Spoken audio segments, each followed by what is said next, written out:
3 saisons à l'OM, 3 titres consécutifs de champion de France, une Coupe de France, 2 finales malheureusement perdues de Coupe et de Champions League avec l'OM. Il est l'indéboulonnable travailleur du milieu de terrain, venu de Toulon, parti au Paris Saint-Germain. Il reste dans le cœur et les souvenirs des supporters marseillais. À chaque saison, l'OM recrute une quantité de joueurs impressionnante, mais c'est Bruno Germain qui reste titulaire.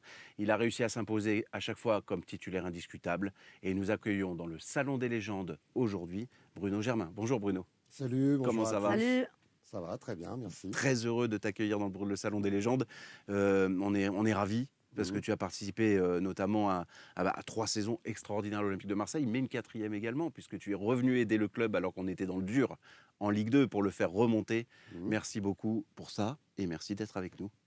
Et je te laisse dans les mains de Marjorie qui va justement te poser toutes les questions que tous les supporters en direct ont envie de te poser. Évidemment, on est connecté sur Twitch également, donc les supporters poseront leurs questions en direct si jamais il y en a quelques-unes de sympas qui Elle va arrivent. me cuisiner alors. Exactement, elle va Complètement. te travailler au corps. Marquage, c'est parti.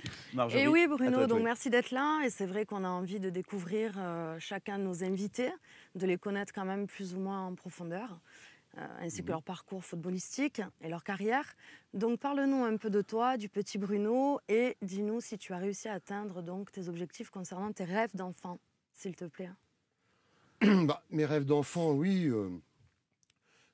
Quand j'étais tout petit, comme tous les gamins footballeurs, j'imagine, dès j'étais en âge de marcher, j'ai eu un ballon entre les jambes et puis j'ai joué au foot toute mon enfance. Dès que j'avais un moment après l'école, le soir, après les cours, hop, je descendais avec des copains et on tapait dans le ballon.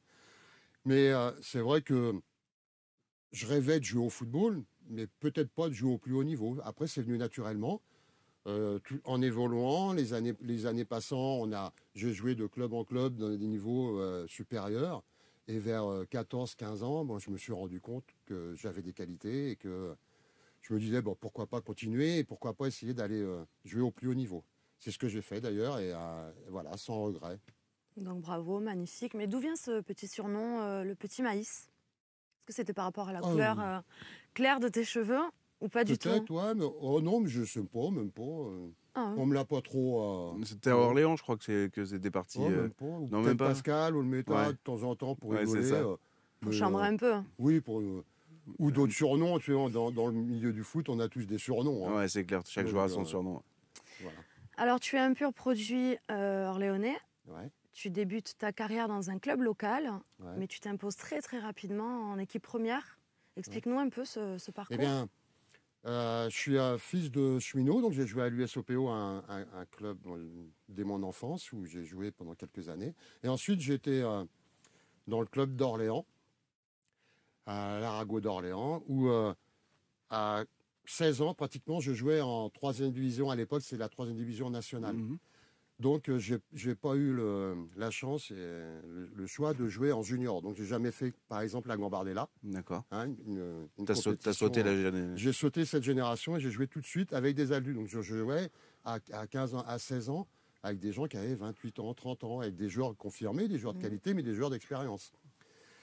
Et ensuite, donc, on est monté de 3e division en 2e division avec un ancien aussi de l'OM qui est venu, qui s'appelle Jacques Lemay, je ne sais pas si vous vous souvenez, tout à fait. qui est venu comme entraîneur-joueur, qui nous a fait monter. Et ensuite, donc j'ai fait 3-4 saisons en Ligue 2 et avec notamment un beau parcours en Coupe de France. On est allé en finale. Où on a perdu 3-1 contre Monaco pour un club de 2e division, ce qui était exceptionnel. C'était une belle épopée. Ouais. C'était une belle épopée. Et à l'époque, il y avait aussi un autre Marseillais de qualité qui s'appelait Michel Albaladejo. Et un autre encore, Robert Buing. Oui, tout à fait, d'accord. Robert, que vous connaissez tous ici, puisqu'il est installé à Carry-le-Rouet, je crois. Carry-le-Rouet. Et moi, que je vois souvent, parce que je viens souvent à Marseille, qui fait partie aussi des anciens de l'OM, et un mec adorable. Ouais. Voilà. Ok. Donc tu pars pour 4 saisons à Nancy-Lorraine avec des bons joueurs comme Cartier, Janol, Zénier. Pierrez. Il y en a tant d'autres. Ah oui, il y a eu quelques bons joueurs. Belle équipe à l'époque. Qu'est-ce que tu gardes comme souvenir de cette période? Parce que 4 saisons quand même. C'était pour moi mon premier club pro. On avait une équipe, l'AS Nancy-Lorraine était réputé pour être un club formateur. Hein, moi, c'est le père de Michel Platini, Aldo Platini, qui est venu me chercher, qui recrutait un petit peu partout en France. Et on avait une équipe qui jouait un beau football, qui jouait au ballon, qui jouait juste. On ne jouait pas les premiers rôles, mais on était toujours bien placés. Et à cette époque-là, d'ailleurs, j'ai eu la chance d'avoir Arsène Wenger comme entraîneur, qui m'a conseillé après pour la suite de ma carrière. Et pour moi, c'était magnifique, parce qu'on était une équipe de jeunes, une équipe de gamins, et un peu insouciants, et on jouait au football sans pression. C'était juste le plaisir de jouer et l'envie de proposer du bon jeu. Une belle équipe de potes. Belle équipe. Et puis moi, c'était mes premières années, donc c'est ce qui m'a permis de me lancer dans le milieu pro. Et tu enchaînes donc pendant 2 saisons au Matra Racing. Voilà. Avec les conseils d'Arsène Wenger, qui à l'époque, je n'avais pas d'agent, qui m'a même aidé à faire mon contrat, Arsène. Et le club avait besoin de se refaire un peu une petite santé financière.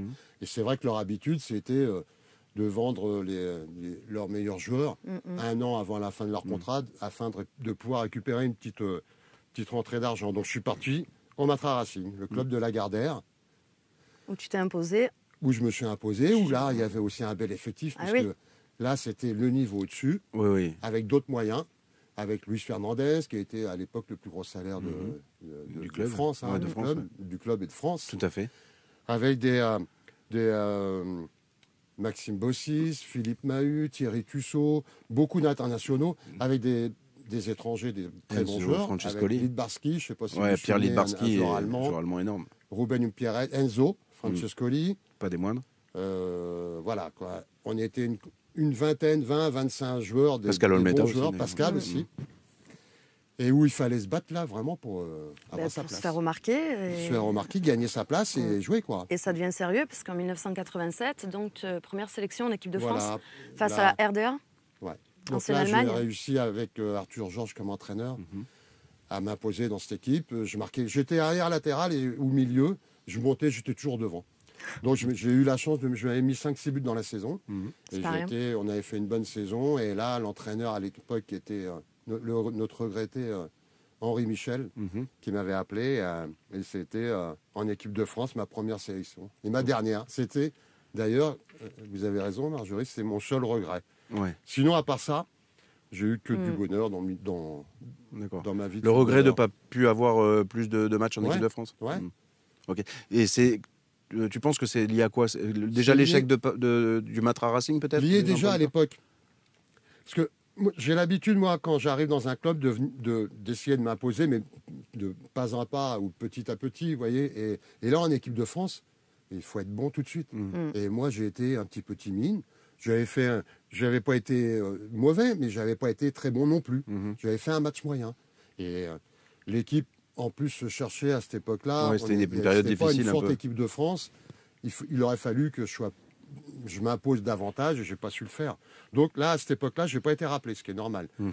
Par contre, le regret, moi, c'est que plus tard, après, à l'époque de l'OM, on y reviendra après, c'est que pendant 3 ans, comme vous l'avez dit tout à l'heure, j'étais titulaire à part entière. J'étais un des meilleurs milieux de terrain, en toute modestie. Non, mais on est tous d'accord pour le dire. Et tout le monde le reconnaissait. À l'époque, je méritais ma place en équipe de France. Je n'ai pas été appelé, c'est comme ça. Voilà. C'est un peu mon seul regret, mais bon, c'est pas grave. Avant de revenir sur l'épisode équipe de France, justement, parce qu'on en parlera avec l'Olympique de Marseille, l'échec Matra Racing, parce que c'était quand même un échec cette période-là, cette équipe-là. On en attendait monts et merveilles. Il y a, comme tu l'as dit, un effectif pléthorique et incroyable. Qu'est-ce qui n'a pas fonctionné au Matra Racing? Mauvais choix, je pense. À l'époque, c'était le club de Lagardère. Et je pense qu'il s'est trompé dans le choix des hommes. Dans le choix de trouver un président digne de ce nom, qui savait amener son équipe, qui savait gérer un club à l'époque. Et aussi, je pense que là, les fautifs et responsables ont été les joueurs aussi. On n'a pas été... à la hauteur des attentes. Pas été sérieux, pas assez sérieux. Alors qu'il y avait tout, il y avait les moyens, il y avait l'argent, il y avait je pense que les responsables ont été aussi les joueurs. Parce qu'on n'a pas été assez je sais pas comment dire, responsable. On gagnait bien notre vie, on jouait au football, c'était conscience de ce qui était en train de se passer, quoi. Voilà, et on aurait dû plus donner. Parce que c'était un peu le Paris Saint-Germain, enfin toute proportion gardée, Ouais. mais le Paris Saint-Germain Bah actuel qui se montait Et il à l'époque. nous a fallu de peu de choses. Oui, c'est ça. Donc voilà, c'est un petit désastre, c'est malheureux, parce que surtout à Paris, ils ont les moyens d'avoir 2 clubs de haut niveau dans une capitale. Hein, on le voit à Londres, on le voit à Tout à Madrid fait, ou dans d'autres capitales. Ouais. Et c'est dommage. C'est dommage, effectivement. Tu enchaînes donc Sporting de Toulon, mais sur une courte durée, parce que de par un gros coup de colère, tu pars rapidement pour l'Olympique de Marseille, enfin chez nous. Voilà. Et c'est en 1988. Ouais. Qu'est-ce qui s'est passé au niveau du coup de colère? Coup de colère, c'est que moi, c'est un peu mon caractère. Hein, je suis quelqu'un d'entier. Et j'ai fait 3 mois, je crois, et on avait une équipe correcte, hein, une équipe, mais qui ne pouvait pas jouer les premiers rôles. Et on avait fait, par contre, un très bon début de saison. Parce que je rappelle quand même que dans l'équipe, il y avait, on avait dans les buts. C'était Borelli, non? Aidez-moi. Non, non, non. Non, c'était qui? Qui est venu après à Marseille, Jo. Ah oui, Jo, Joseph-Antoine Bell. Joseph-Antoine Bell, ouais. Avec derrière D'accord. Mendy, Béranguier, Alfano. Alfano, Au milieu, Bert, Pardo, moi. Belle on avait équipe. une petite équipe sympa, mais pas capable de jouer les hauts niveaux, parce qu'on avait un effectif réduit, et Roland comme entraîneur. Devant, Et donc- c'était des Lyonis à l'époque ou... Non, non, Non, non, c'était c'était la c'était avant. génération avant. C'est juste avant. Ouais. Donc on avait fait un très bon début de saison. Moi j'avais marqué 3-4 buts, je crois, en 2 mois, en étant milieu de terrain, bien sûr. Et il se trouvait que de match en match, ce qui était normal, au lieu d'être premier, on était deuxième 15 jours après, troisième, quatrième, cinquième. Et moi je trouvais que les supporters n'étaient pas assez derrière nous. Et à l'époque, c'est vrai qu'on manquait d'efficacité, on marquait peu. On était très solide, mais on marquait peu. Et le public a commencé à nous siffler, mais à nous siffler toute l'équipe. Et moi, je me disais, mais c'est pas possible, ils sont cons, quoi. Oui, par C'est- rapport à la On fait un performance. bon début de saison et qu'ils nous soutiennent plutôt qu'autre chose. Mais il y avait juste une partie du public. Et je sais pas ce qui m'a pris, moi. Pétage de J'ai plomb. eu une mauvaise réaction. J'aurais fait un bras d'honneur à certains, hein, pas à Oui, tous, oui, bien hein. sûr. Ouais. Ah ouais, non, C'était ciblé. Hein. Pas derrière les buts. Ok. Et voilà. Et donc, j'ai continué à jouer. J'ai été sifflé, ce qui était normal. Donc, Roland a fini par me sortir. Et à la fin du match, en rejoignant ma voiture, j'avais un groupe de supporters qui m'attendaient en D'accord. disant que c'était Ouais. pas normal, ce qui est normal, juste. Classique. Et d'autres, par contre, qui étaient contents, qui étaient d'accord avec moi et qui me scandaient. Mais Roland a dit, écoute, attends un peu avant de rejoindre ta voiture, ça va se calmer. Bon, c'est ce que j'ai fait. Et le lendemain ou dans la nuit, j'ai eu un coup de fil de Bernard Tapie, de Gérard Gilly, je ne sais pas si c'était Gérard à l'époque, ou Jean-Pierre Bernès, qui m'ont demandé si ça m'intéressait, moi, de venir les rejoindre à l'OM. Et bien sûr que j'ai sûr que oui. répondu, oui, Il avait flairé le bon coup, ils avaient Bernard. flairé le bon coup. Ouais. J'avais Monaco aussi qui me voulait, parce que Arsène Wenger, Il se avait rappelait de fait, Nancy. qui sortait de Nancy, qui me voulait aussi. Donc voilà, ça s'est mal fini. Je le regrette, d'ailleurs, je regrette aussi pour mon geste, parce que c'était un moment de craquage, tu vois, je déconne. Ouais, bah, Ça arrive à peut tout le monde, arriver dans hein, une surtout carrière. au haut niveau. Je regrette même vis-à-vis des supporters toulonnais, parce que c'est un geste qu'on ne devrait pas faire, ça je m'en suis voulu. Mais c'est pas un geste calculé du tout. C'était C'est venu spontané. comme ça. Et voilà quoi. Et c'est peut-être ce qui a permis justement de partir rapidement. Oui, mais je pense que je serais parti l'OM, l'année d'après, vous voyez. Donc tu es à l'OM, Voilà, mais c'était tu pas- exploses. Voilà. Vraiment. Je m'impose. 3 ouais. saisons, tu t'imposes parce qu'il y avait beaucoup d'autres joueurs recrutés au milieu. Ouais. Et c'est toi qui fais la différence à chaque saison, pendant 3 saisons. Ouais. C'est pas rien quand même. Bah ouais, parce que déjà, je me sentais bien dans cette équipe. On avait une grosse équipe aussi. Hein, on avait une équipe, je me Ouais, rappelle, magnifique, là, et on se régalait. Hein. Même nous, joueurs, on le sentait, c'était un moment merveilleux. C'était des moments merveilleux.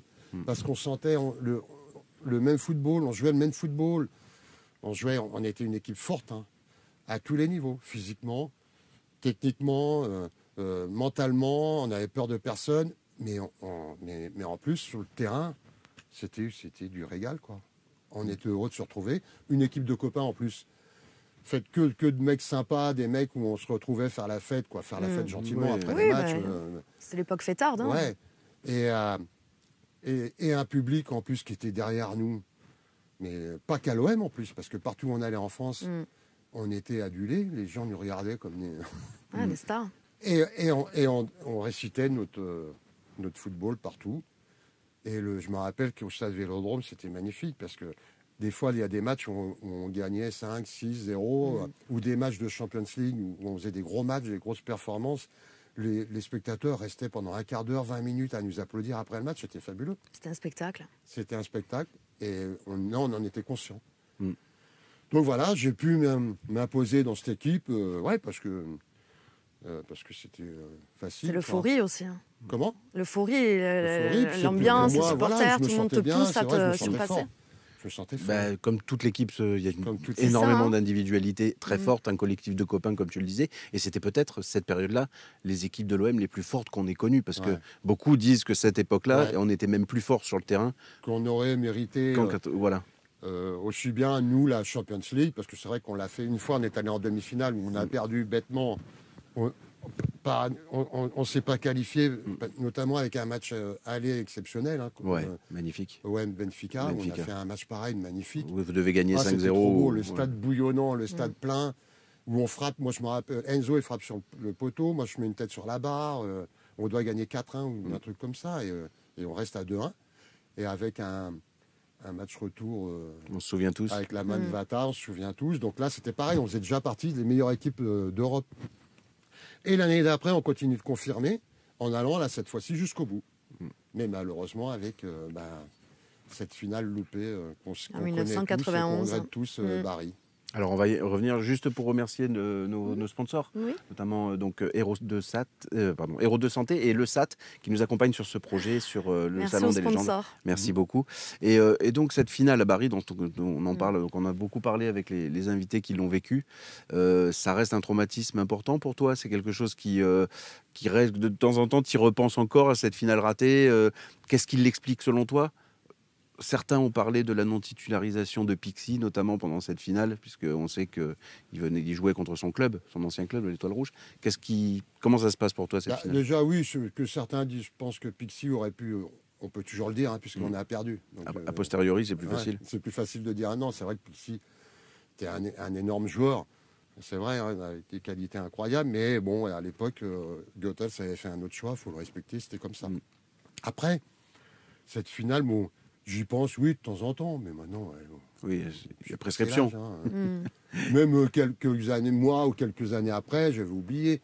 Par contre, c'est vrai que le soir même, on a pris une drôle de claque. Quoi, hein. Moi, je me rappelle, on a tous pleuré. Hein.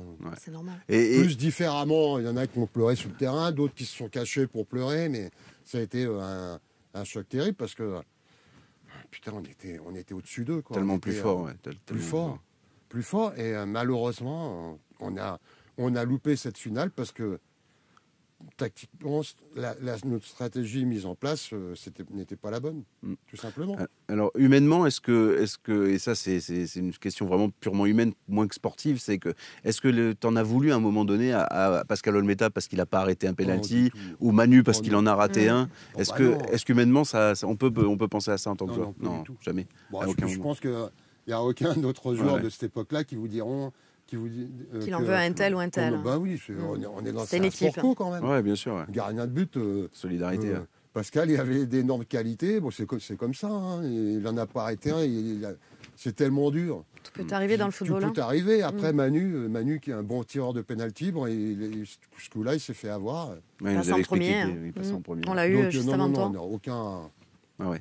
Et pour ce qui concerne Pixie, en fait, on nous a raconté donc, dans les émissions précédentes que c'était un choix de Bernard Tapie, en fait, qu'il avait peur que Pixie, jouant contre son ancien club, en fait, il lève le pied ou il joue pas à son meilleur niveau pour ne pas justement enfoncer l'Étoile Rouge. Tu penses que c'est lié à ça? Je pense pas. Non, c'était pas lié à ça. Parce que Pixie n'est pas plus intègre que Pixie, comme tous les autres joueurs. Non, il n'y aurait eu aucun doute. Il aurait débuté, il aurait tout donné. Puis s'il y avait quand même une finale de Champions League en jeu, et pour n'importe quel joueur... C'est le Graal. Voilà, c'est important, c'est trop important. Alors, 3 magnifiques saisons à l'Olympique de Marseille. Et 1991, d'une manière surprenante, tu quittes cet Olympique de Marseille pour rejoindre Paris. Et dans un échange inhabituel. Qu'est-ce qui s'est passé? J'étais pas trop... Moi, au début, je n'étais pas trop dans l'échange. Moi, au début, j'ai reçu un coup de fil de Denisot, à l'époque, qui était président du PSG. Et eux, ils avaient pris Arthur Georges comme entraîneur. Canal+ vient d'arriver dans le foot. Denisot, président. Ils prennent, avec des moyens, bien sûr, ils veulent prendre un grand entraîneur, ils prennent Arthur Georges, que j'avais eu au Matra Racing. Bon entraîneur, Arthur Georges, à l'époque. Hein, c'est une référence. Et Arthur Georges dit à Denisot, OK, mais moi, d'abord, je veux quelques jours Bruno Germain à l'OM. Bon. Denisot m'appelle, et moi, je l'écoute. Je dis, OK, je prends note. Je raccroche. Ensuite, moi, je prends le téléphone, j'appelle Bernard Tapie. Et je lui dis, écoute, Bernard, voilà, il y a le PSG qui me fait des appels du pied. Moi, j'ai 31 ans, qu'est-ce que t'en penses et tout. Moi, je préfère rester, mais ils n'arrêtent pas de m'appeler. Qu'est-ce qu'on fait? J'attendais qu'une chose, c'est que le boss me dise non, tu restes, bouge pas. tu restes, je te rallonge un an ou deux, et tu finis ta carrière ici. Et le boss, il me dit, Bernard, il me dit, bah écoute, laisse-moi réfléchir, je te rappelle. J'étais un peu surpris. Et 1 heure après, il me rappelle, il me dit, bah Bruno, si tu veux, tu peux partir. Donc. T'étais déçu? Bah oui, un Quand peu. même. Ouais. Mais donc ça a été dur, mais il a fallu l'accepter. Même si je l'ai compris, parce que Bernard connaît le football et Bernard, il fait pas n'importe quoi. C'est un des seuls présidents qui connaissait aussi bien la vie de tous les jours, la vie sportive, et qui est intelligent dans tous ses choix. Et je trouvais que même moi, après, avec le passé, je me suis dit, j'ai 31 ans, 3 ans à un haut niveau, peut-être que mentalement, j'aurais été un peu plus... Sur la pente descendante, un peu moins fin, un peu... et il s'est dit, c'est peut-être le moment de changer, de se dire, bon voilà, Bruno, je vais le laisser partir. Alors pour il rappel, nous a rendu service pendant 3 ans, et voilà. Les conditions de ce prêt, enfin de cet échange, pardon, c'est Après, Jocelyn Angloma qui vient à Marseille. Et après, il y a eu Laurent Fournier. C'est ça, Laurent Fournier. Et au début, j'étais pas dans ce... D'accord, t'étais pas dans ce... Donc moi, je suis parti... j'ai signé 2 ans au PSG. Franchement, je suis parti la larme aux yeux, quoi. Je me suis dit, merde. C'est compréhensible. C'était le cœur gros. J'aurais tellement voulu continuer l'aventure et finir carrément ma carrière à l'OM que je serais resté. Bien sûr. Il m'aurait fait renvoyer un signe comme quoi en disant, écoute, Bruno, ça fait 3 ans que tu es là, toi, tu es un mec de l'OM. Reste avec re-signe un nous. an ou deux et tu resteras là. Ah bah, je serais resté. T'aurais dit oui de sûr, suite. Non, je me suis dit, bon, bah, écoute, il veut plus trop de... Il me dit d'aller voir ailleurs, c'est que, allez, je pars. Mais je le comprends aussi. Et il n'a pas tort, parce qu'il faut des mecs, arrive un moment, il faut des mecs qui ont faim, qui ne sont pas fatigués, plus frais, plus jeunes. Et Ouais, Faut du renouveau. Des renouvellements d'effectifs réguliers. Voilà. Donc je suis parti comme ça. Mais malgré ces déceptions, tu lâches rien, tu t'imposes quand même à Paris jusqu'à en bah, devenir capitaine. Mais on sait. J'étais capitaine parce qu'Arthur Georges comptait sur moi, quoi. Donc il m'a nommé capitaine et puis j'ai fait une bonne saison. On est fini 2e au PSG en vice-champion de France. C'était pas mal la première année. Ah oui. Et voilà. Tu t'es donné à fond, les tu l'as matchs contre l'OM étaient difficiles pour moi. J'imagine. Et on sait que compliqué. tu n'étais pas mécontent lorsqu'il gagnait, comme lors du Classico. Parce que c'était quand même ton Oui, club non, de cœur. Non, je ne voudrais pas dire ça. Parce que surtout quand je jouais, non, parce que j'ai une conscience professionnelle. Même si j'ai le cœur marseillais, maintenant, Paris, je m'en fous. Hein. Mais c'était à l'époque, c'était mes salaires. Ils me payaient, c'était mes employeurs. Donc, par respect pour eux, il fallait que je donne tout sur le terrain. Bien sûr. Par contre, vous voyez, je vais vous raconter une petite anecdote. Après avoir signé à Paris, je crois, au mois d'octobre-novembre, il y a OM PSG. Et moi, je descends avec l'équipe du PSG, avec le brassard de capitaine. On joue ici, au stade Vélodrome, on fait 0-0. Et en deuxième mi-temps, je marque un but de la tête qui est refusé pour un hors-jeu qui était complètement imaginaire. Et la réaction que j'ai eue, c'est que comme j'étais à l'OM, j'ai rien dit. D'habitude, j'aurais été râlé pour réclamer le but.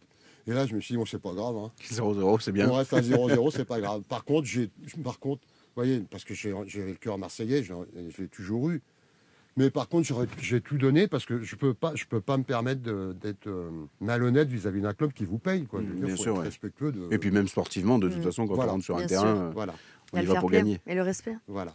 Donc tu t'es donné à fond partout où tu es allé. Tu t'es imposé partout où tu es allé. Voilà. Et... Mais une grave blessure. Ah ouais, qui te donc tient ma éloigné des deuxième année, terrains. ma seule blessure de ma carrière. En plein match, au début de saison de la deuxième année au PSG, sur une transversale. gros claquage au niveau du droit antérieur, là. Mais vraiment une grosse déchirure. Ça m'a fait mal sur le coup, c'était énorme. Donc j'ai demandé à sortir. Toujours, genre, je voulais pas que je sorte. Putain, incroyable. Je disais, mais coach, je suis blessé, là, quand même. J'ai un truc. Ah, continue. Il croyait que je le faisais exprès. Alors, je suis sorti carrément. Puis en fin de compte, 2-3 jours après, j'ai fait une écho et j'ai été aux grosses déchirures. J'ai été, à l'époque, les médecins, soit je patientais, ça aurait duré quelques mois, ou alors opérer, l'opération était plus rapide, aussi rapide et avec 100% de réussite que je rejoue. Parce que c'était une grave déchirure. Donc j'ai été opéré, 5-6 mois absent. Ouais. Voilà, la seule blessure de ma carrière, mais bon, ça arrive. Hein. Et du coup, tu enchaînes à Angers, mais sur une courte période, parce que tu pars rejoindre en 2e division l'Olympique de Marseille voilà, après, pour du renfort. Ton club de Caen. Après, le boss ou Bernès me rappelle en me disant que le club venait après son histoire après la triste histoire de VA. Le club est redescendu en Ligue 2. Ils ont besoin de joueurs de caractère, de tempérament, de joueurs de club. Ils connaissent le club. Donc moi, quand le boss il me rappelle, alors, je suis comme trop content. Je viens en courant et je signe un an pour aider le club à remonter en Ligue 1. Ce qu'on a fait, on a fini champion. Avec encore une petite... quelques matchs de Coupe d'Europe, je crois. Oui, bien sûr, Sion et compagnie, on se rappelle parfaitement bien. Une belle année encore où on faisait 30 000, 35 000. C'était magnifique. C'était magnifique. Partout où on passe en Ligue 2, les stades sont pleins et on fait une belle saison, on finit premier. Mais malheureusement, on nous interdit de remonter. C'est ça. Voilà. Mais c'est vrai que moi, ça fait partie, et comme de nombreux supporters qui doivent nous regarder, ça fait partie des meilleurs souvenirs de l'Olympique de Marseille. C'est ces 2 saisons en Ligue 2 où on avait vraiment sur le terrain une équipe de battants, des charognards, des gens qui avaient vraiment envie de jouer au ballon et qui aimaient le club. Et ce souvenir-là, pour nous, il reste vraiment tendre. Et on a aimé cette période-là. Et j'imagine que sur le terrain aussi, bande de potes aussi sur le terrain. Ouais, pareil. Et puis on se connaissait tous. Hein, les Féfés, il y avait qui Marcel, Marc Libra, il y avait Devol, Cazot, Fabien, c'était Fabien Barthès dans les buts. Donc, oui, c'était une bande de potes, quoi. On se prenait pas pour d'autres, quoi.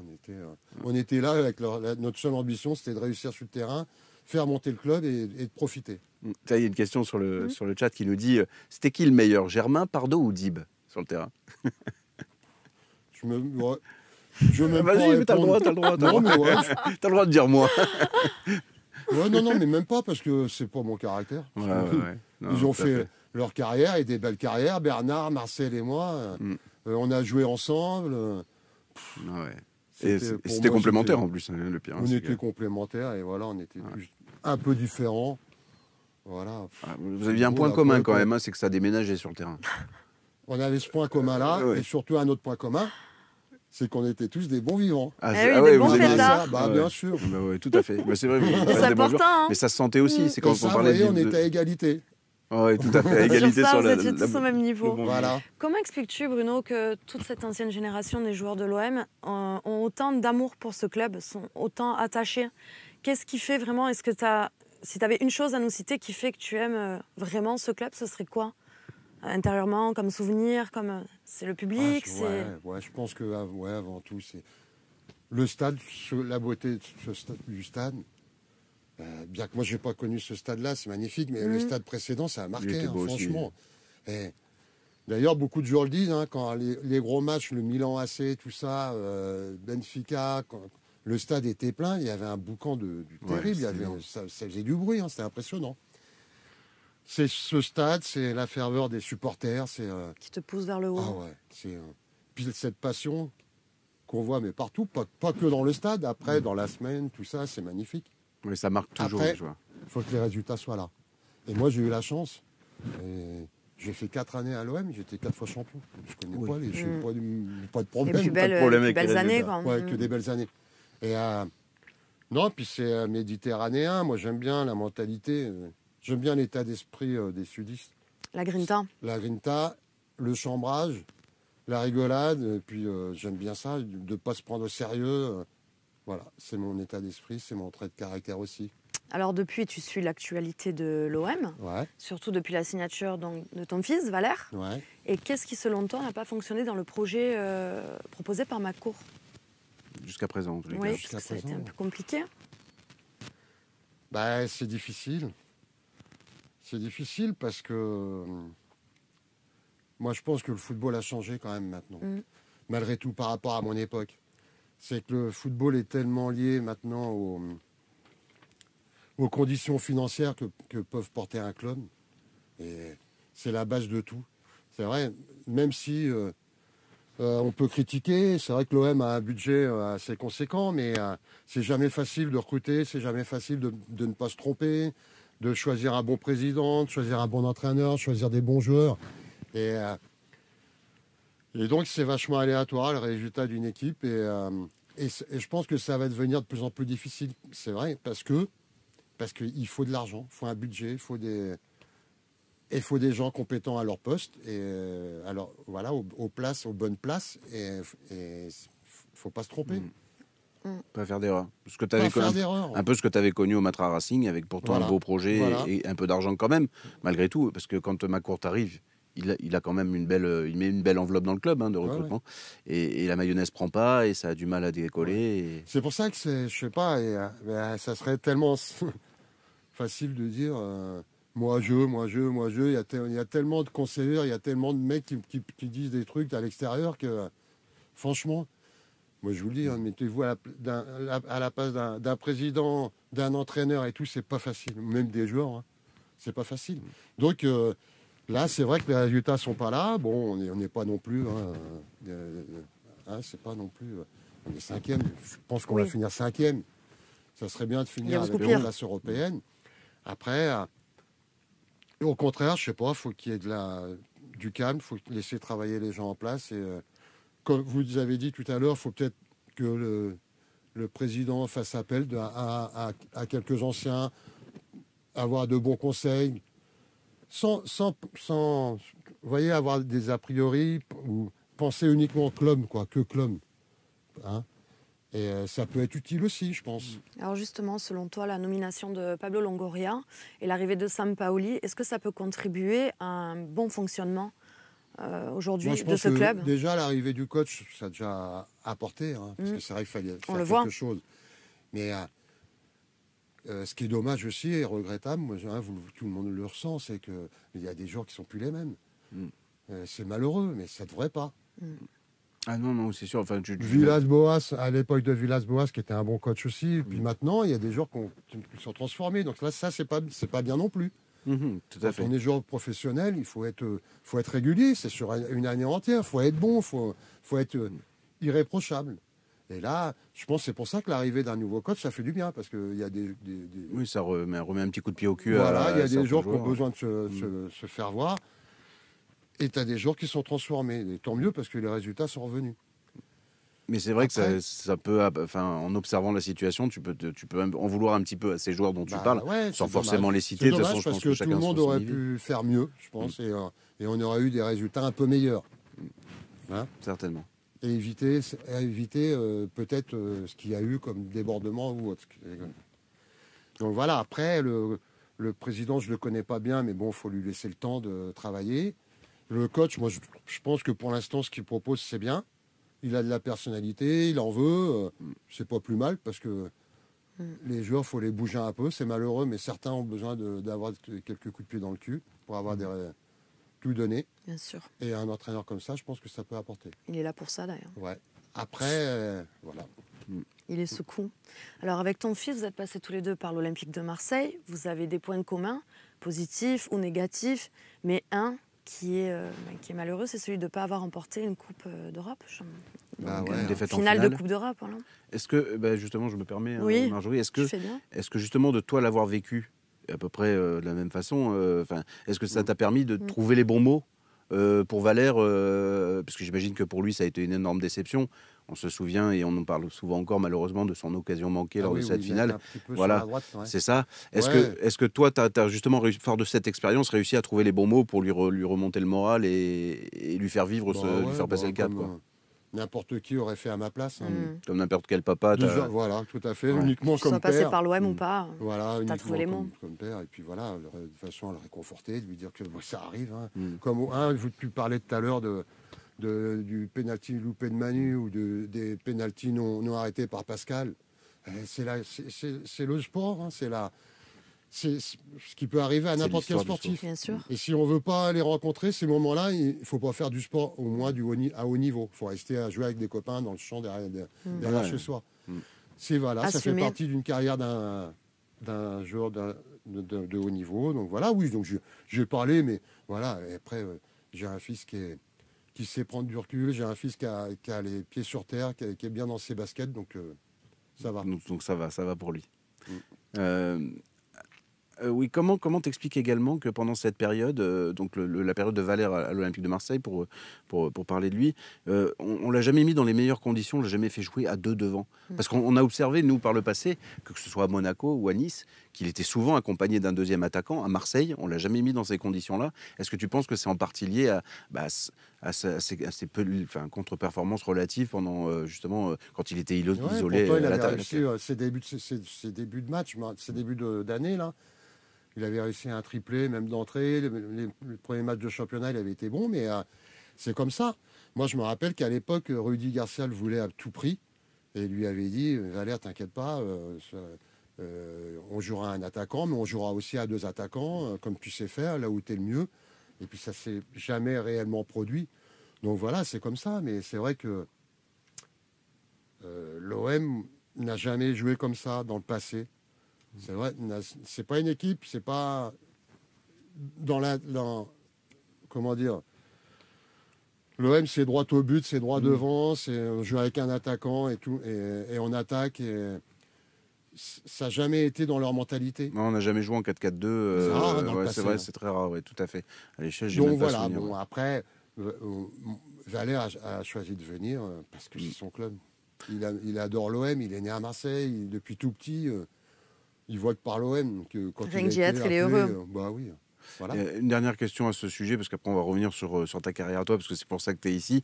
C'est Reisiger83 donc sur Twitch qui nous dit que conseille Bruno à son fils pour la saison prochaine, justement, puisque plus ou moins Valère a annoncé qu'il serait peut-être plus à l'Olympique de Marseille la saison prochaine. Quel conseil papa lui donnerait, justement? Trouver le club l'étranger, Ah bah oui. la France Trouver un club où il a des contacts, trouver un club où il s'éclate, voilà, qui trouve une envie de jouer, qui trouve un schéma tactique qui est plus fait pour lui.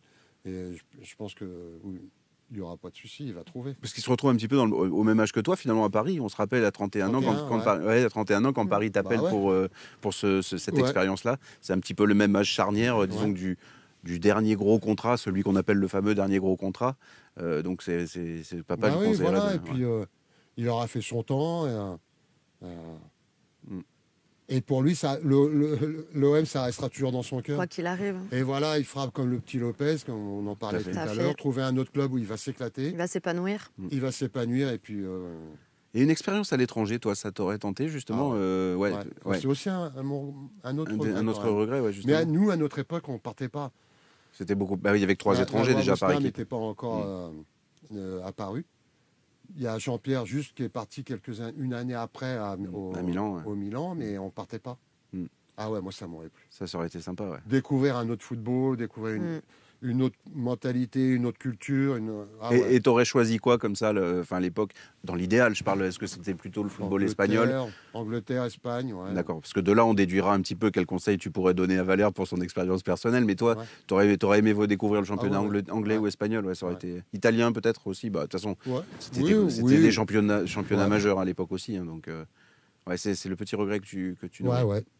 Mais c'est comme ça, on vit avec son, Mais comme tu son disais, temps. Mais l'essentiel, tu l'as eu quand même. ouais. Jouer dans ton club de cœur, Voilà. avec une équipe extraordinaire. T'es passé par le Voilà, plus beau. donc vraiment heureux de ma carrière, heureux de ce que j'ai pu apporter. Et puis surtout, j'ai fini avec aucun regret. Mm. C'est ce que je dis je croise à Valère et à d'autres joueurs, d'autres copains des joueurs de l'OM ou d'autres. Hein. Je leur dis, les mecs, donnez tout à chaque match, à chaque entraînement. Dites-vous qu'une carrière de footballeur, c'est vite passé. que, surtout une fois que le football s'arrête, c'est terrible. C'est terrible. C'est tranche, c'est du Et jour il au ne faut lendemain. pas avoir de regrets. Et c'est tellement con. J'ai connu aussi des joueurs qui avaient des talents incroyables et qui se sont dit, mais putain, j'ai fait des conneries. Quoi, je sais pas. Moi, je priais le bon Dieu, je remerciais le bon Dieu tous les matins quand j'allais à l'entraînement. Ah non, On faisait un métier. Pour moi, c'était même pas un métier, une passion. Son métier, faire un métier, sa passion, c'est incroyable. Ah, c'est incroyable, ouais. Et rien de plus beau. Et vous vous rendez compte, vous allez vous entraîner, vous tapez dans un ballon, vous prenez votre douche, on vous fait à bouffer, vous rentrez chez vous. Vous êtes adulé. Hein. Ça va. Donc, ouais, adulé. Donc, pour ça, je leur dis, les gars, jouez le plus longtemps possible, mais surtout, Soyez conscients. conscient de ce qu'on peut vous avoir donné, quoi. Mais surtout, donnez tout. Tout. Par respect, déjà, pour ceux qui vous emploient, ceux qui viennent vous voir jouer, de façon à ce qu'en fin de carrière, vous n'ayez pas de regrets. Et comme tu parlais à l'instant du jour où ça s'arrête, est-ce que ça représente vraiment ce grand vide Certains parlent carrément de petite mort d'aller jusque-là, c'est-à-dire de dire que d'un coup, il n'y a plus rien, quoi. Ah ouais, tout à fait. C'est comme ça que tu l'as vécu aussi. Et encore, moi, je me suis préparé. Hein. Mais par contre, il y a beaucoup de joueurs qui l'ont très mal vécu. Vous vous rendez compte? On a joué au foot toute notre enfance. Après, on découvre le milieu professionnel. Ceux qui ont fait une longue carrière. Hein. Moi, j'ai fait 20 ans de foot quand même à haut niveau. C'est pas rien, ouais. L'état d'esprit, l'envie de se surpasser, la gagne en nous tous les week-ends ou 2-3 fois par semaine, d'entendre les crampons dans les couloirs et tout, regarder l'adversaire, on se dit on va le démonter celui-là. Et du jour au lendemain, ne plus rien avoir, de se dire merde, tu restes chez toi, terrible. tu vas plus à ton entraînement, tu n'as plus à te surpasser pour le match du week-end. Pour gagner, pour faire plaisir à des gens. Ah non, c'est dur. Hein. Vraiment, c'est dur. Et justement, Los Swan qui a une superbe phrase qui dit se séparer sans peine ni regret et à la dernière minute aimer. Est-ce que tu peux nous raconter ta dernière minute sur le terrain? En fait, est-ce que tu as souvenir de ce dernier moment-là, justement? Du dernier moment où tu te dis, ben, ça y est, c'est fini et c'est la dernière minute quoi, que tu vas jouer. Tu as souvenir de ça? Ouais, c'était à l'OM. C'était mon dernier match. C'était terrible. Ouais.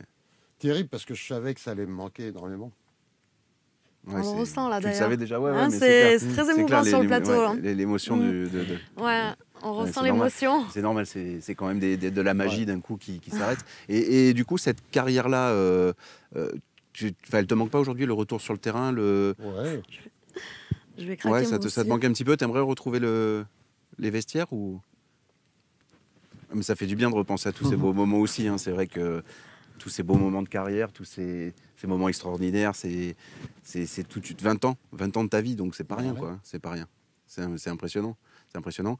Et c'est vrai que, comme tu le disais, donc l'arrêt, ensuite tu te dis, je rentre pas tout de suite. Enfin, t'as pas voulu épouser l'après-carrière dans le football. Tu as voulu quand même faire un break. Tu t'es accordé du temps. Ouais, parce que j'avais envie de vivre autre chose, de découvrir autre chose. Découvrir autre chose, faire un break avec ça, justement, pour te permettre de découvrir la vie, profiter de tes proches aussi, parce que la carrière d'un footballeur, c'est pas facile à gérer, pour la famille notamment. C'est pas évident. Hein. Non, mais c'est bien, c'est l'émotion, c'est très bien. C'est clair. C'est très bien. Et c'est ça, parce que pendant 20 ans, un footballeur professionnel, c'est vrai qu'avec les entraînements, comme tu le décrivais, l'accumulation des matchs, il n'a pas le temps de profiter non plus de sa famille telle qu'il le souhaiterait, de ses amis. On ne peut pas faire n'importe quoi, tout et n'importe quoi. C'est pour ça que moi, après, je suis retourné à Orléans, un peu pour profiter de la famille, les parents. Bien sûr, ouais. Et tu es retourné dans ta ville natale. Alors, Valère a été formé aussi à Orléans, du coup. Ouais. Il a été formé à Orléans. Après, il est parti au centre de formation de Monaco. Il a fait Clairefontaine à Châteauroux, comme il y a à Aix, et des pôles espoirs un peu partout. Il y a 2-3 pôles espoirs en France. Et après, il a eu quelques clubs de Ligue 1 qu'il voulait. Il a choisi de partir à Monaco. Ah ouais. Voilà. Alors, c'est la question que tout supporter se dit mince, Bruno était amoureux de l'OM et on voit son fils être formé à Monaco, mais j'imagine que c'est simplement que l'OM n'est pas venu chercher Valère pour le centre de formation, tout simplement. Tout simplement, je me rappelle, j'avais croisé José Anigo, qui l'avait découvert à Clairefontaine lors d'un tournoi cadet ou junior chez des jeunes. Et Valère avait été très bon. Et José, il vient me voir, il me dit, mais Bruno, ton fils, putain, il est bon, tout. tu peux pas nous l'envoyer et tout. Et je lui dis, mais José, je suis désolé, mais il vient de signer à Monaco. Ah, ils est arrivés à la bourre une fois de Ah. plus. Mince. Voilà. Eh ouais, d'accord. Et moi, C'est une spécialité. jamais, pourtant, j'aurais adoré qu'il signe à l'OM, mais jamais je me serais permis d'appeler un club professionnel pour mettre mon fils. Il fallait Tout qu'il à fasse fait. ses preuves lui-même. Ouais, tout à fait. Ouais. Non, mais c'est bien en plus. Voilà. Et il les a faites. En Voilà. plus, qui plus est, sans, Et le fait sans- justement C'était un bon choix. qu'il ait suivi la Oui, c'est même pas carrière l'après. que toi, ça t'a permis. Parce qu'il y a beaucoup de footballeurs qui rêveraient ou non d'avoir leur fils qui suit la même carrière pour continuer à vivre justement cette émotion à travers leur enfant, les conseiller, réentendre, comme tu dis, ces bruits de crampons, d'avoir cette ferveur de mon Dieu, ce week-end, j'espère qu'il va bien jouer, de le suivre. Ouais. Ça t'a permis de continuer à vivre tout ça. Ah ouais. Ah oui, c'était... pardon, merci. C'était... Nous aussi, c'est hein. génial, c'est génial. Par contre, je ne l'ai jamais forcé. Mm. Je ne l'ai jamais forcé parce que... Et là, encore pareil, c'était tellement dur, la séparation. Eh Moi, oui, mon oui. gamin, Valère, il est parti à 15 ans de la maison. Hein. C'est ça. Et 15 ans, Ouais, c'est dur. c'est le meilleur âge pour partager avec son fils. Les choses. Ses choses, passions, c'est sympa, bien sûr. Et donc, c'est dur. puis il n'est pas parti à 300 km, il est parti à 1000 km. C'est ça. Ouais. Donc ça a été dur. Mais, je me répète, je ne l'ai jamais poussé. Mm. Je jouais avec lui dans le jardin, à la maison, au foot. Normalement, quand un père et constamment. son fils. Je l'accompagnais, j'allais voir ses matchs quand il était gamin. Je m'isolais, je me mettais toujours tout seul sur un côté parce que, on n'en parle pas parce qu'on n'a pas trop le temps, mais les parents qui sont derrière leurs enfants C'est à très- les pousser, Bien sûr. à crier, C'est terrible. à contester, à discuter les décisions de leur coach. Je supporte Ah, pas. autour des Qui terrains, c'est veulent terrible. Ouais. que leur fils joue au plus haut niveau parce qu'eux auraient aimé faire carrière. Mm. Ça, c'est insupportable. Bien sûr. Donc moi, je m'isolais, je laissais faire. Mm. Et puis, c'était tout. Mais non, pour moi, ça a été dur de voir mon fils partir à 15 ans. C'était... Ouais, c'était une épreuve, ouais, c'est sûr. Supplémentaire, Ouais. bien sûr. Ouais. Ouais. Et tu Non. faisais les déplacements, Ouais, excuse-moi. je t'en Ah prie, je t'en bah, prie. ouais, Quand tu j'y jouais allais- à 1000 km, tu partais, tu prenais j'allais- l'avion. J'allais tous les mois, j'allais le voir. Ouais. Mm. Et en Donc, fait, voilà. tu l'as plus, tu l'expliquais plus, plutôt que de le pousser dans cette carrière-là, tu lui as juste transmis ta passion finalement. Mm. Transmis la passion. Après, on a choisi Monaco. Valère a choisi Monaco, mais nous, on a été d'accord parce que Monaco lui permettait de continuer ses études. Il a eu son bac, hein, avec option. Et parce que c'était la condition aussi. Parce que, vous savez, dans ce milieu-là, il y a beaucoup d'appels, mais il y a peu d'élus, quoi. Il y en a Oui, bien beaucoup sûr, ah oui. qui rêvent de jouer au plus haut niveau, mais Bien sûr. il y a beaucoup de déceptions. Et quand vous envoyez votre gamin faire 3-4 ans dans un centre de formation, dans certains clubs, les études, ça passe vraiment à côté, quoi. Hein. C'est un peu mis de C'est sûr. côté. Mm. Et il y a des fois des gamins qui sont difficilement récupérables. Ouais, c'est compliqué. Tout à fait. Mentalement, qui ont perdu C'est très 2-3 complexe. années de leur niveau des études. Donc c'est dur après. Hein. Oui, et puis s'imaginer être une star et voilà. revenir, C'est un rester rêve dans qui le se Donc, défend. on l'anonymat. avait dit à Valère, écoute, ok, on veut bien, mais déjà, et ton bac, au moins après, si ça marche pas, et puis ça a commencé à fonctionner pour lui, et puis tant mieux. Et... Bah, ce qui est bien, c'est qu'en plus, ça donne des joueurs intelligents. Et ça, c'est pas. Bah, ah ouais, ouais. C'est Ça, précieux. Et c'est précieux. Voilà. C'est vrai. Je crois qu'on a réservé les petites questions Oui. qui vont bien. Alors, Question courte, réponse courte. Ouais. Voilà, tu as juste à répondre par un mot. Le mot de ton choix. Par un mot. voilà. Oui, un mot. Une idée, un une mot, ou si phrase. tu veux développer, tu as le droit. Oui, hein, mais bien sûr, le, bien ouais. sûr. le principe, c'est justement de répondre C'est rapidement. tu d'enchaîner vas les comprendre. petites questions. Alors c'est parti. Ton principal trait de caractère, Bruno? Mon trait de caractère, bon, la sincérité. C'est bien. Ton principal défaut? Euh, je suis un peu têtu, ou l'impatience des fois. Des fois, je suis un peu impatient. Il faudrait que C'est pas un gros défaut. voilà, ça m'a donné quelques dans ma carrière, vous voyez. Justement, ce pétage de plomb là, De voilà, plomb, ouais. c'est Ça un faisait peu mon partie de trait l'impatience. caractère, voilà. D'accord. Le joueur avec qui tu as joué qui t'a le plus impressionné? Ah, j'ai eu la chance de jouer dans des bons clubs avec des grands joueurs. Il y a eu Chris Waddle, Jean-Pierre Papin, Georges Weah. Je peux pas en citer qu'un. C'est Georges impossible. Weah à Paris aussi, c'était un joueur exceptionnel. Incroyable. Hein. On a eu la chance de le voir aussi à Marseille Puis jouer. maintenant, une qui saison. a un gros poste quand même. Ah, hein. maintenant, oui, ça va. Il a fait carrière, oui. Ah, Par la ah, suite. ouais. Lui, il était adorable aussi. Enzo, Francescoli, Voilà, quoi, des bons joueurs, grands joueurs au niveau européen. Quoi. On a plus ou moins, Il faisait partie des Mais meilleurs. le meilleur de tous. Ouais, s'il y en Vraiment avait qu'un. celui, si tu Allez. devais en retenir Ouais, c'est qu'un dur. seul. Hein, C'est dur, c'est dur. Ouais. Ah oui, non, c'est dur. franchement, Mais... bah, allez, Papinos. D'accord. Ouais, c'est pas mal. Ah bah ouais. Ouais. Ok. Quel joueur.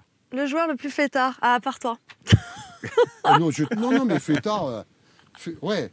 Non, Fêtard quand on pouvait se le permettre. Sinon, ah bah non, j'étais pas plus sérieux que moi. Hein. Oui, Ah ouais, mais à j'aurais déconner dans jamais les fait- vestiaires, ou Ah pas oui, que à la déconner, fête.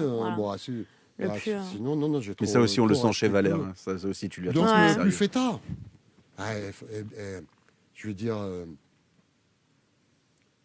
Bernard Pardo, Bert, je pense qu'il a Ouais. su profiter. Ça, c'est pas. D'ailleurs, s'il m'écoute, il m'en voudra pas. C'est que Bert, c'était un super joueur, mais en même temps, il profitait de la vie. Hein, Il Bert. profite.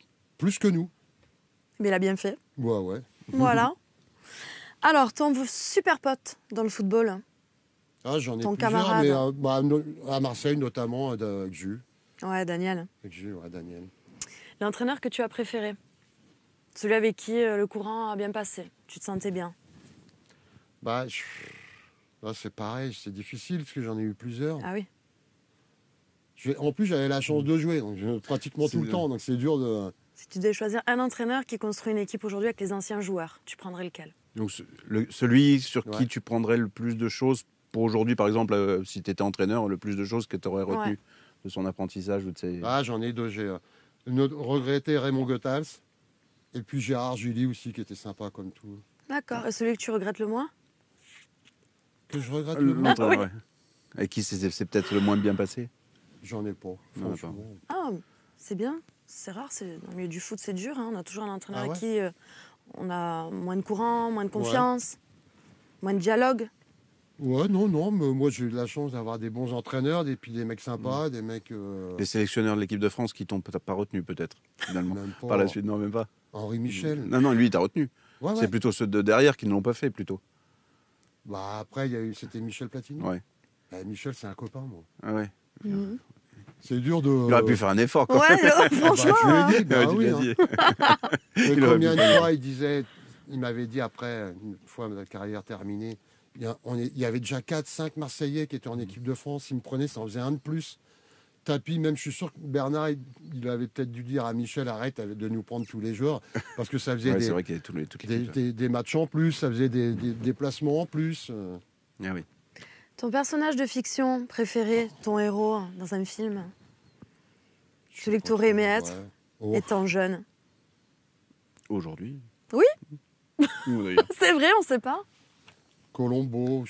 Colombo, je sais pour Je- l'enquêteur. pas. Ouais, les enquêtes, tout ça, Les j'aime enquêtes bien tout ce policières. qui est Oui, c'est Sherlock un personnage Holmes. de fiction. Ouais, Voilà. Sherlock Holmes, ouais. Ça, c'est pas mal. Ton héros dans la vie réelle. Compliqué à l'heure Ouais, actuelle. je hein. l'ai lu, mais bon, c'est dur, je sais pas. Moi, je vais dire mes parents, parce que mes parents, Ah. j'adorais mes parents. Malheureusement, ils sont plus là, mais mes parents, Mm. j'avais des parents Extraordinaires. formidables. Voilà. Tes passions, hormis le foot, Ah, le golf. voilà. Ah, je suis tombé dedans. Ah ouais, vraiment. J'ai mon sac de golf dans la voiture tout le temps. Quand je pars en vacances à droite, à gauche, dès qu'il y a des beaux parcours, je les découvre. Mm. En plus, on a la chance, nous, il y a beaucoup d'anciens footballeurs, d'anciens Mm. rugbyman Qui ont qui cette jouent passion. au golf. Et on se retrouve, on fait des compètes ensemble et tout. Donc vraiment, c'est une belle passion. Moi, je joue 2-3 fois par semaine quand même. Ah, Après, comme passion, si j'aime bien le tarot, je suis licencié au tarot à Orléans, je fais partie d'une Mhm. équipe. Après, j'adore la mer, tout ce qui est. les loisirs, Voilà, loisirs. naturel. Ta devise, si tu avais une devise qui te correspond, une phrase, quelque chose à citer. Euh, je- Elle est je- dure celle-là. ouais. J'ai une devise, mais je ne sais pas si je peux la dire. Ah, Oh, si on peut tout dire, tout on est dire. Ah oui, on est sur Tout. le posé, on peut tout dire. C'est une devise africaine. Allons-y. Qui avale une noix de coco fait confiance. Son anus. Oui, je l'ai fini la phrase. Tout à fait. Je la connaissais, pas mal. Ah bah Elle me bravo. plaît bien. Ouais, elle me plaît bien. Bravo. Eh ben, On c'est a la J'allais dire magnifique. une bêtise parce que j'aime bien déconner en Ouais. permanence. Ah, mais c'est génial, mais on ça passe fait du du rire bien. aux pleurs. Bah, justement, Il n'y a rien de plus beau. il y a Gerny 91 qui clôture parfaitement cette interview. Il dit Mm. Je crois qu'on prend tous une leçon humaine aujourd'hui. Je ne Mm. m'attendais pas à ça. Je suis là, je regarde et j'apprends la vie. Bah, merci Ah là là. beaucoup, Bruno, pour ce moment de Merci sincérité à vous. Merci. Je et suis d'émotion. encore, Et ouais, on s'est super régalé. émue. Je pense que tous ceux qui nous ont regardés ont pris un plaisir incroyable de retracer ta carrière et de profiter de l'homme, parce que l'homme, finalement, Ah on ouais. l'entendait pas trop. Mm. On voyait beaucoup le joueur, mais on entendait moins l'homme. Et là, aujourd'hui, on est tous ravis d'avoir partagé ce Merci moment à avec vous, toi. c'était Ouais. sympa. Magnifique. Ouais, T'as un mot pour les merci beaucoup. supporters, tous les gens qui te regardent? Bah non, si ce n'est que de continuer à aimer l'OM parce qu'on est tous derrière l'OM. Et puis de se protéger. Parce que là, par les moments Par les moments qui courent, il faut. hein, et puis de faire attention et de bien profiter de la vie, de s'aimer, voilà. Merci beaucoup, Bruno. Merci Merci. beaucoup. On remercie évidemment le SAT et Héros de Santé qui nous accompagnent sur cette magnifique émission. Merci encore beaucoup à Bruno Germain. Merci au phocéen.fr de nous accorder le droit de faire cette émission aussi. Merci à Sébastien Volpe, merci à toute l'équipe. On se retrouve très prochainement, évidemment, sur le Phocéen et sur la chaîne Twitch du Phocéen. Une très bonne journée à vous et prenez soin de vous. Merci encore, Bruno. Merci Bonne journée. Bruno, merci Stéphane.